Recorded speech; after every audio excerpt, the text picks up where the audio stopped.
मला प्रश्न विचारते, प्रभूजी पतिव्रता स्त्रीनं पतिलोक जाण्याकरता प्रत्यक्ष उमापती महादेव उल्लेख असा, पतिव्रता स्त्रीनं पतिलोक जाण्याकरता जर आपल्या गळ्यामध्ये एक रुद्राक्ष जर परिधान केला असेल, कपाळाला भस्म लावलं असेल,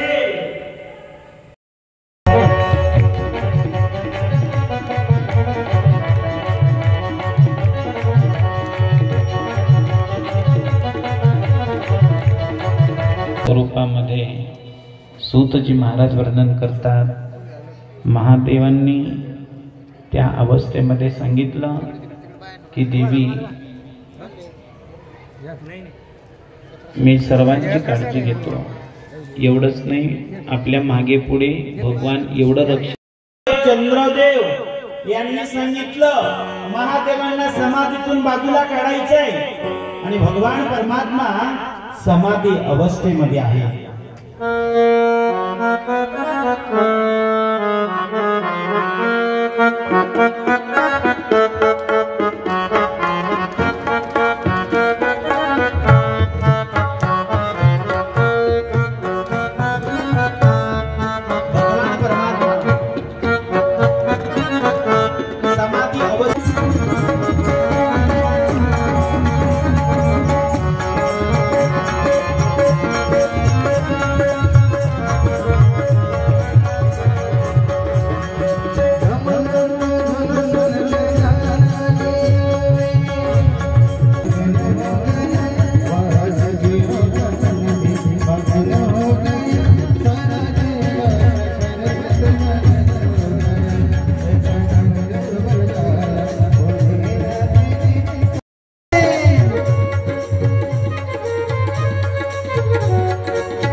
सूतजी महाराज वर्णन करतात, भगवान परमात्मानं समाधी लागल्यानंतर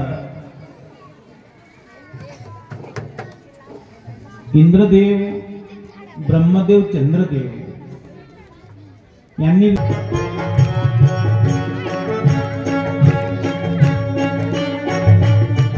पूर्ण स्वरूपामध्ये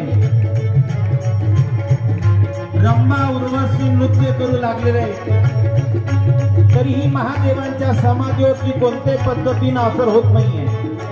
ब्रह्मानंदे लागली टाळी कोण देहाचे सांभाळी. ठिकाणी सुंदर स्त्री सुंदर पुरुष राहील, त्या ठिकाणी तुझा पती काम निर्माण होईल. म्हणले मला प्रत्यक्ष दिसला पाहिजे. म्हणले प्रत्यक्ष या ठिकाणी जरी नसला, द्वापार युगामध्ये भगवान कृष्ण प्रगट होतील, रुक्मिणी मातेबरोबर विवाह होणार आणि रुक्मिणी मातेचा मोठा पुत्र प्रद्युम्न म्हणून तुझा पती कामदेव जन्माला येणार. आणि त्या दिवसाची परत ती वाट बघू लागली. द्वापार युगाच्या शेवटी कलियुगाच्या आरंभी दृष्ट दुराचारी वाढले, धरती मातेवरती पाप झालं, भगवान श्रीकृष्ण परमात्मा प्रगट झाले, रुक्मिणी मातेबरोबर विवाह झाला, मुलगा झाला.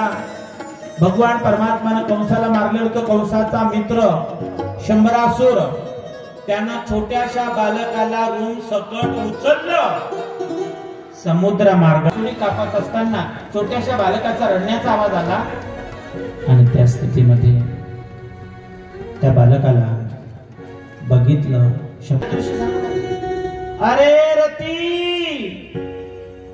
ज्याचं तू पालन पोषण करते ना, तो आहे तुझा पती. रती म्हणली माझा पती? प्रद्युम्न कामदेवाचा अवतार आहे. महादेवांनी आशीर्वाद उश्चात दिलेला होता.